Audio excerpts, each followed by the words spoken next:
Good day kayo sa'yo. Sa video natin yan ay tuturuan ko kayo kung paano nyo gagawin yung sarili nyo weekly training plan. So syempre kailangan natin ng training plan para magkaroon ng kaayusan yung ginagawa nating training sa isang buong linggo. So para din maiwasan natin yung mga paulit-ulit lang na training. So kailangan natin ng training plan para mag-improve. So kailangan natin syempre ng tamang direksyon sa training natin para hindi ko ano lang yung maisip natin ngayong araw, yun yung gagawin natin. Makakatulong din ang training plan para makaiwas tayo sa injury.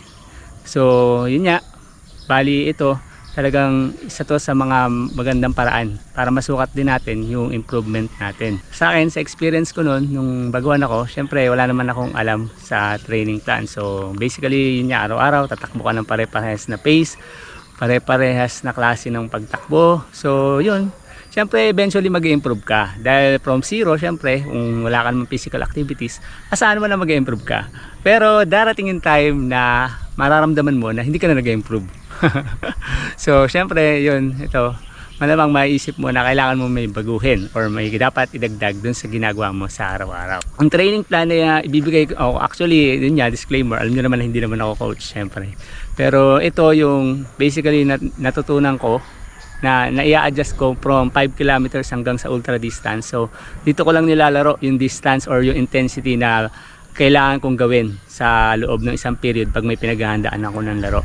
So syempre ito ay mag-a-adjust sa inyong capability syempre unang-una, dahil syempre magkakaiba naman tayo ng level na fitness level. So bahala na kayo mag-adjust. Tuturo ko lang sa inyo yung bawat ginagawa ko bawat araw sa isang linggo.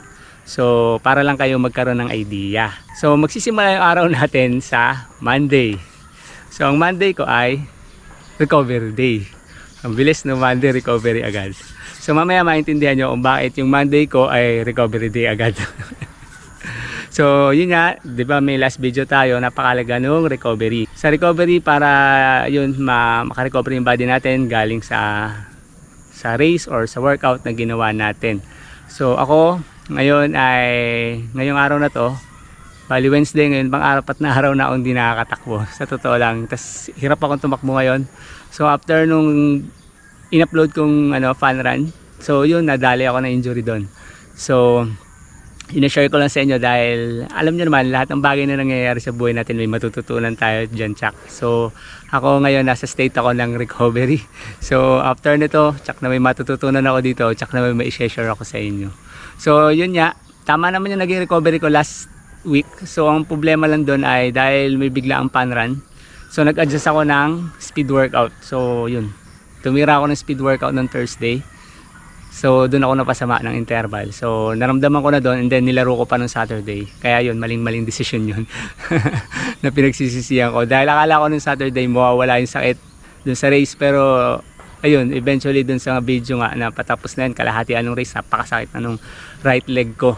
Hindi ko lang sinasabi dun sa bayo ko at saka kay ate na ako naka-convoy sa akin kasi baka mag-alala lang. Pero after nun, talagang hindi ko na maitukod yung kalang binti ko. Pero ngayon, nakakalakad-lakad naman ako. Pero hindi pa talaga ako nakakatak. So yun, Monday ko ay recovery. So on Tuesday ko ay easy day or base run. So zone 2 tayo pag Tuesday.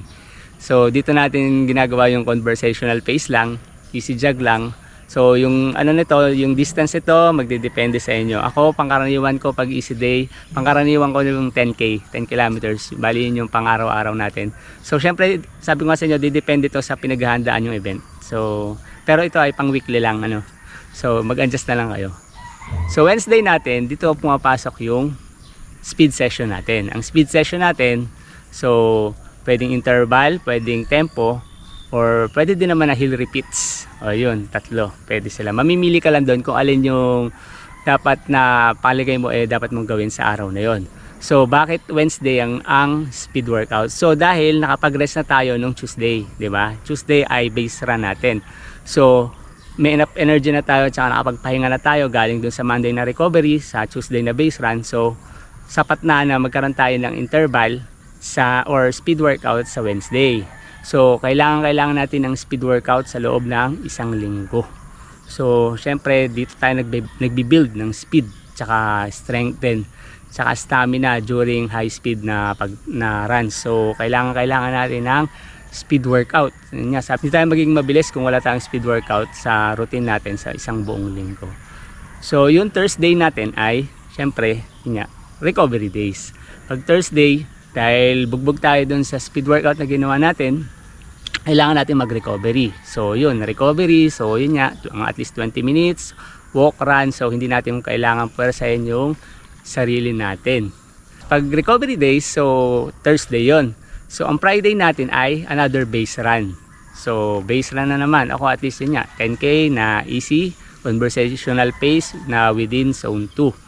So yun namang base run ko, tinatapos ko lagi ito sa strides. So strides yun nga yung tinuro ko sa inyo na a burst of speed during dun sa mga huling meters or mga ilang 100 meters ng araw mo. So yun yung Friday natin.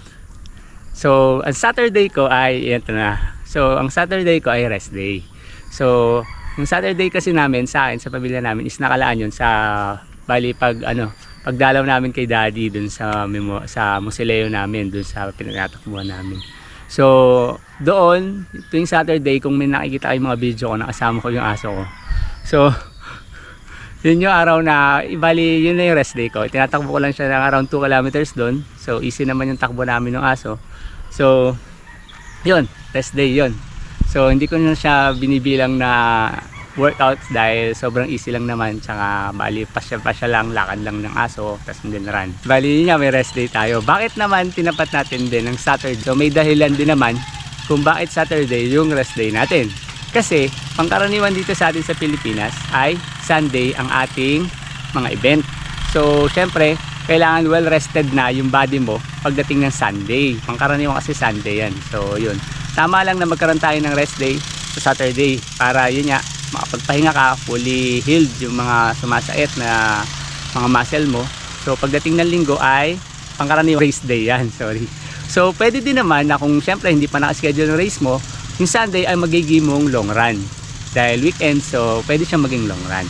So dito natin pwedeng testingin niya, yun nga yung mga video natin sa long run, yung mga routine na pwede natin gawin during race, tsaka yung mga gels na pwede nating i-intake.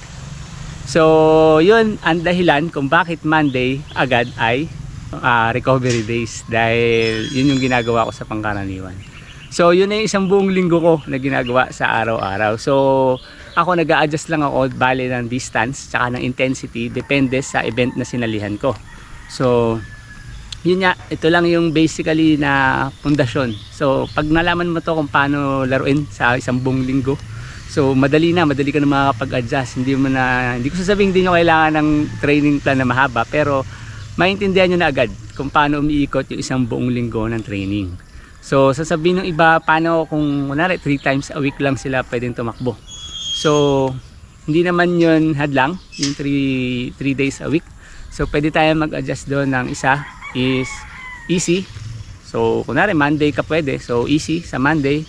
And then Wednesday ka pwede, gawin mo yung Wednesday mo ng speed run or long run. So alin lang sa dalawa, mag-focus ka sa intensity ng speed or mag-focus ka sa endurance or sa distance. And then after nun, kunwari Friday ka pwede uli, and then yun, recovery. And then iikot lang uli yun. So Monday uli, easy uli. So well rested na yung body mo. Then Wednesday uli, yun, tira ka ng speed or build ka ng endurance by long run. So ganun lang naman kasimple yun. Basta pinaka bumubuo na mahalaga sa isang buong linggo ay una, recovery, and then kailangan mo ng speed or endurance or hard workout na masabi, and then kailangan mo ng base run. Tatlo lang yun. So yun nga, paikot-ikot lang doon, lalaro-laruin mo lang yung distance and then yung intensity. Sana nabigyan ko kayo ng linaw kung paano binubuo or paano ginagawa yung isang buong linggo. So alam niyo naman, hindi naman ako coach, pero sabi ko sa inyo mula nung nabuo ko to, nung natutunan ko kung paano gawin yung weekly training plan. So yun, ang laki talaga nag-improvement ko. Huwag nyo kakalimutan na ito ay base sa fitness level nyo ha. Huwag natin ikumpara yung iba dun sa atin. So hindi tayo pwedeng manggaya ng training plan. So kailangan alamin nyo muna kung ano yung, kunwari, yung speed nyo ng 10K, 5K, and then adjust nyo na lang. So kung may nagtatanong kung nagdo-double run workout ako sa isang araw, no, hindi ko yung ginagawa. Puro single lang sa isang buong araw. Kasi yung mga pro, mga elite, So lalo na sa ibang bansa, ginagawa nila yon twice a day. So syempre may luxury sila na, dahil elite sila eh. Tayo naman mga pangkaraniwan tao lang tayo, marami tayong ginagawa sa araw-araw sa buhay natin.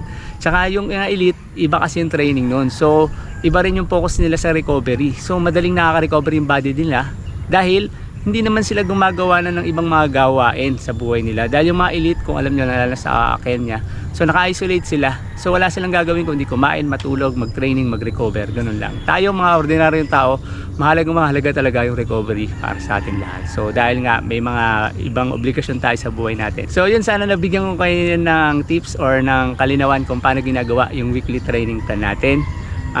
Kung meron kayong mga tanong, so free lang na mag-comment kayo dyan sa comment section natin. So maraming salamat sa lahat ng mga patuloy na sumusuporta, ng mga nagko-comment dyan. Lahat naman yan nire-replyan natin. Tsaka nga pala pahabol, kung meron kayong mga question, so bala ko kasing gumawa ng content specific lang dun sa mga question nyo. So mamimili ako ng mga question na feeling ko na magandang sagutin, and then pagsasama-samahin ko sa isang vlog, sa isang content. So ang plano ko sana, kung may mabubuo ko sa isang buong linggo ng mga puro question, so weekly magkakaroon tayo ng ganun. So bali, parang babasahin ko yung mga comment nyo, ay mga question nyo, sasagutin ko, and then yun nga, parang a way of pasasalamat ko na rin sa inyo yun. Kumbaga sa parang shout out portion na rin yun. Sana support nyo yung yung plano ko. Sana magbigay kayo ng mga question na masasagot natin. Pwede naman kahit anong question lang. So pipili lang tayo, and then i-combine natin, bubuin ko sa isang vlog. Salamat sa inyo lahat. So ngayon ay February 14, araw ng mga puso. So sa mga may ka-Valentine's dyan, mapalad kayo.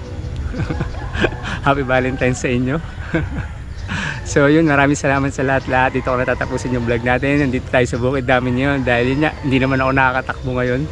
So, pero nakaka-walking na po. Malaki na in-improve ko sa loob ng bali 4 na araw. So yun, thank you sa lahat. Ingat, God bless. Natatawa ako doon sa baka, parapit na.